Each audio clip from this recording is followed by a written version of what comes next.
Mais uma vez, sejam todos bem-vindos, né? Estamos reiniciando a nossa live, tá bom? Porque a conversa tá muito legal, tá muito interessante, mas como no Instagram tem um prazo de 1 hora e a gente extrapolou, né, esse prazo, a gente vai voltar com o professor Hamilton, né? Se vocês tiverem alguma pergunta, algum comentário, vocês podem fazer, que eu estou anotando, para depois a gente dar esse espaço para tirar essas dúvidas, responder aos questionamentos, tá bom? Mais uma vez, estamos muito felizes com a participação de todos, né? De estarmos nessa tarde conversando, partilhando desse momento maravilhoso, tá bom? Então, vou esperar mais 2 minutinhos para que as pessoas entrem novamente, para que a gente possa convidar o professor Hamilton para a gente continuar a conversa.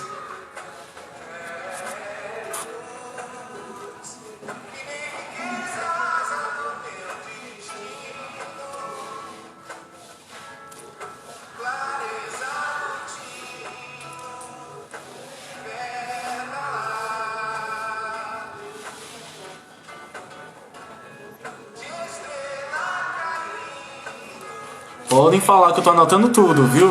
Pode ficar tranquilos que as suas perguntas serão respondidas. E desculpa qualquer coisa, eu não sou blogueiro, mas a gente, né, o que é que a pandemia não faz, o que é que a quarentena não faz, né? Então, o importante é que tá dando certo. Mais uma vez, sejam bem-vindos. Vamos convidar o professor Hamilton, vamos lá. Estamos convidando.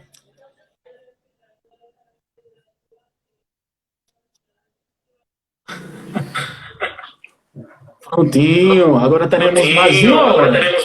Agora dá certo. Ok, Lucas, pode continuar de onde parou, como você gostaria que fizesse? Não, pode continuar de onde parou. E após isso a gente abre um espaço para as perguntas, né? Ok. Então, vou ser bem rápido. Então, nós estávamos falando, Lucas, eu quero também me desculpar, porque você tem bem mais experiência como eu no espaço virtual, eu é que sou bem iniciante. Então, para mim, tudo é novidade, tudo é novo. Tudo é bem difícil. Mas, como você diz, é um momento da gente criar, né, espaços novos, né, e comportamentos novos. Esse é o momento. Então, eu estava falando que na hipnoterapia nós usamos algumas estratégias para trabalhar, seja a ansiedade, seja a depressão, seja o medo. A primeira delas é você trabalhar vendo aquelas manifestações que causam ansiedade, depressão, medo, desconforto. Depois, nós buscamos promover um relaxamento muscular e um relaxamento mental. Terceiro, nós procuramos alterar o estado, mudando a fisiologia ou mudando a representação interna da pessoa. E aí nós utilizamos principalmente de algumas técnicas da programação neurolinguística ou da terapia cognitivo-comportamental. E eu estava dizendo que existe outra técnica que se chama regressão de memória, na qual você vai ao incidente que deu origem àquele trauma, aquele medo, aquela ansiedade.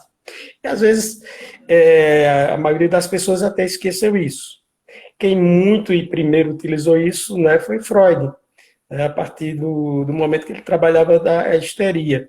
Ele viu, né, que as pessoas eram afetadas por sintomas histéricos, como paralisia, cegueira, convulsões, alucinações, e no corpo se manifestava tudo aquilo que ele chamou de conversão. E Breuer, que era o amigo dele, né, o colaborador, ele mostrou que foi possível curar isso. É o famoso caso de Ana O. E chamado método cartático. Era um método que ela, sob hipnose, ela regredia ao momento de coisas que ela tinha esquecido, que ela não lembra, e a partir daí ela sentia toda aquela reação emocional, aquela cartaz que promovia, segundo ele, a cura. Então, esse também é um processo que é bastante utilizado. E também nós buscamos desarmar aqueles gatilhos dos quais eu falei, ir lá dentro e desarmando, né, e tornando-os inócuos, ressignificando. Inclusive, você faz isso também junto com a regressão de memória. E aí você passa a implantar outras âncoras que traz tranquilidade, paz, confiança. São sugestões que você dá quando a pessoa está no estado alterado de consciência. Por isso que elas são bem mais fortes. Porque tudo na vida também é sugestão. Imagina, você desde criança, alguém te diz, você é burro, você não aprende nada, você vai levar aquilo para a tua vida. E o que se faz ao contrário, é você dar sugestões positivas para apagar aquelas sugestões negativas. Então, você é burro, você é feio, você é desajeitado, você não faz nada certo. Tudo isso aí contribui, está lá dentro. Foi programado para dar errado, e se você está dando errado é porque deu certo. E o que a gente busca é realmente alterar, é transformar esses gatilhos, para que a pessoa tenha uma outra compreensão, um outro significado e uma outra vivência e uma outra experiência da vida. Em suma, desculpe, eu até falei um pouco mais rápido, porque é tanta coisa, né? Mas obrigado pela oportunidade. Muita coisa. Exato. Professor, fizeram uma pergunta.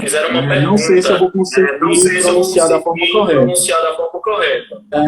Mandaram perguntar se as frequências solfégio, acho que é isso. O que o senhor acha sobre essas frequências para ansiedade e outros males? Como é o nome? Acho que é frequência solfégio. Uhum. Bom, eu não tenho muito conhecimento exatamente do que seja, mas existe um procedimento sonoro que nós utilizamos muito, chamado os sons bineurais. São sons que são programados, você utiliza os dois hemisférios do cérebro, e eles são muito importantes. Eu utilizo muito na produção tanto do relaxamento, quanto de alteração da consciência, então, chamados sons bineurais. Se você olhar, por exemplo, na internet, você vai encontrar para relaxamento, para meditação, para estudar. Então, você coloca, o ideal é que seja com fones de ouvido, e esses sons bineurais, eles vão dar uma sensação bem diferente. Quem experimentar vai ver. Desculpe não ter respondido, não sei se é o mesmo caso.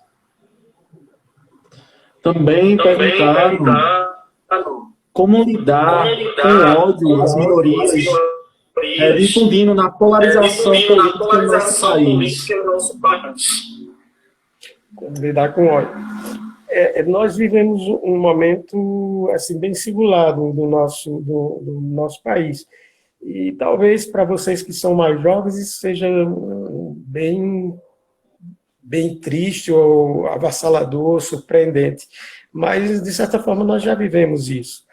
No final dos anos 70, início dos anos 80, a nossa geração viveu esse momento de uma polarização intensa, né, entre os que queriam manter, né, naquele momento, o regime como ele era, né, no momento que surgiu com o chamado golpe de 1964, e as forças democráticas que vinham se mobilizando durante todo o tempo, e que no final dos anos 70 e dos anos 80 elas apontavam para histórias futuras. Então era muito comum esse ódio, essa luta, esse imbricamento. E hoje está se reproduzindo mais, mas eu acredito que nós temos hoje um componente que nós não tínhamos naquela época. São as redes sociais, então você não se desvincula daquilo. Então você está tendo o tempo inteiro ali, se você se aborrece com aquilo, então você está tendo ódio, raiva o tempo inteiro. Por exemplo, tem muita gente que diz, olha, eu já excluí as pessoas que eu não aguento. Então, às vezes é melhor você fazer isso se você não consegue lidar com aquilo. Eu, por exemplo, eu decido, se uma coisa não me interessa, eu não olho. E se por acaso eu olhar, eu não vou discutir. Eu coloco a minha opinião e respeito a opinião dos outros sempre que seja possível. Eu acho que isso é uma maneira de lidar um pouco com Fizeram essa uma outra situação. pergunta, professor. O que se pode fazer quando vem aquele turbilhão de sentimentos ruins? E o que pode ser feito para amenizar? Como é, não é porque ficou. Não entendi direito. Tá tendo um ecozinho, né? Uhum. É o que se pode fazer quando vem aquele turbilhão de sentimentos ruins e o que pode ser feito para amenizar. Isso. Os sentimentos, né, a forma como eles vêm, a forma como eles se descompactam, né, eles são internos, eles não são fáceis de lidar. Né? Então, você tem que buscar um pouquinho entender a origem, de onde é que eles vêm, que situação provoca, quais os gatilhos que disparam, que geram aquele turbilhão de sentimentos. Seriam situações, seriam pessoas, seriam objetos. Então, como lidar diante desses objetos? Se for possível, é possível evitá-los ou viver de outra maneira? Então, essa seria a primeira forma. É você se mapear, você criar um mapa do seu mundo para você saber aquilo que te afeta e o que te afeta. Outra maneira seria você compreender um pouco, né, buscar compreender um pouco as razões internas ou mais profundas que estão na origem disso aí. E o terceiro, que eu acho que sempre, a meditação, o relaxamento, você parar um instante. Quando você está aí, você fazer uma respiração bem simples, inspira pelo nariz, contando até 4, prende contando até 4 e solta pela boca. Faz isso. Vai sentindo o presente, sentindo tuas mãos na poltrona, onde você estiver, sentindo a roupa, sentindo os sons. E se você fizer isso 3 ou 4 vezes, você já vai sentir, pelo menos naquele momento, uma melhora bem impressionante. E se você começar a praticar isso, são 2 minutos que você pode fazer por dia, ou algumas vezes ao dia, 2 vezes, 3 vezes, você já começa a lidar com isso de forma diferente. Já é um recurso que você pode ter para lidar com esses sentimentos, da forma que eles vêm. Temos mais uma pergunta. Como pode ser feito o controle de algum hábito nocivo vindo da ansiedade? O hábito de roer as unhas, puxar o cabelo. Geralmente, existem várias formas, né, para tratar com isso. Né? O que na hipnoterapia existem inclusive profissionais que se especializam só em tratar essa questão de vícios e hábitos. Então, o que é um hábito?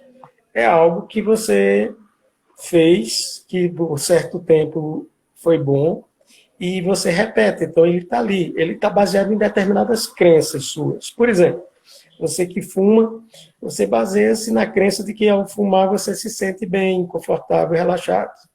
Então, você repete aquele vício, e aquele vício vai trazendo aquelas sensações.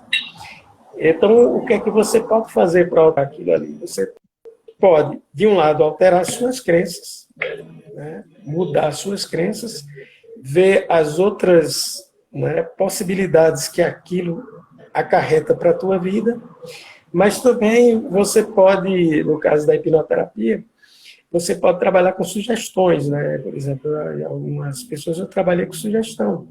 Você vai alterar a percepção da pessoa. Então, você coloca uma pessoa em transe e diz, por exemplo, olha, toda vez que você, por exemplo, colocar a boca, a unha na boca, você vai sentir um gosto horrível. E, realmente, quando ela sai do transe, e aí você testa, ela coloca e ela sente um gosto horrível.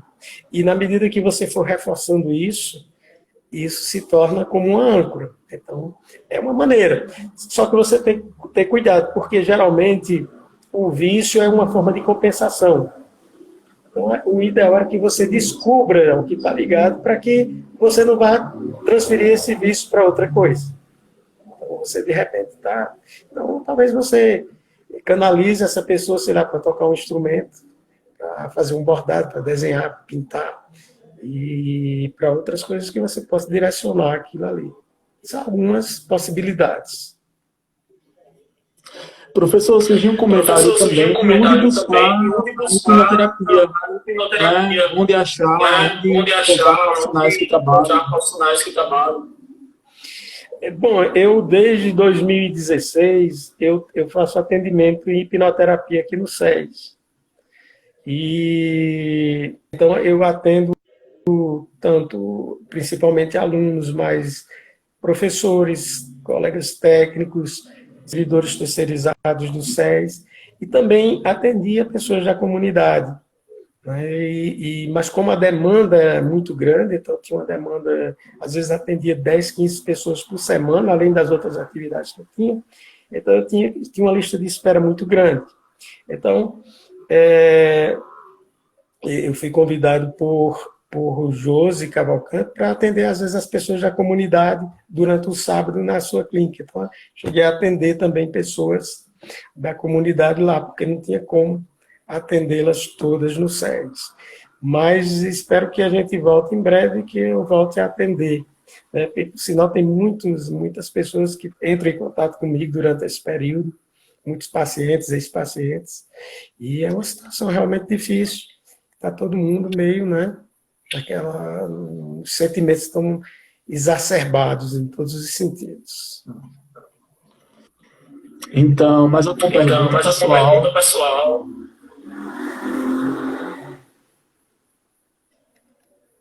Eu acho que não temos mais perguntas. Gostaria muito de agradecer ao professor pela disponibilidade, pela atenção que sempre nos é depositada. Então, a gente fica muito feliz com a sua participação. Muito obrigado mesmo. Eu que agradeço, Luan, agradeço também ao companheiro Caio, ao Pet e a todos vocês que dedicaram um pouquinho de tempo para estar aqui com a gente. Essa companhia é maravilhosa. Muito obrigado a todos. Muito obrigado, professor. Tchau.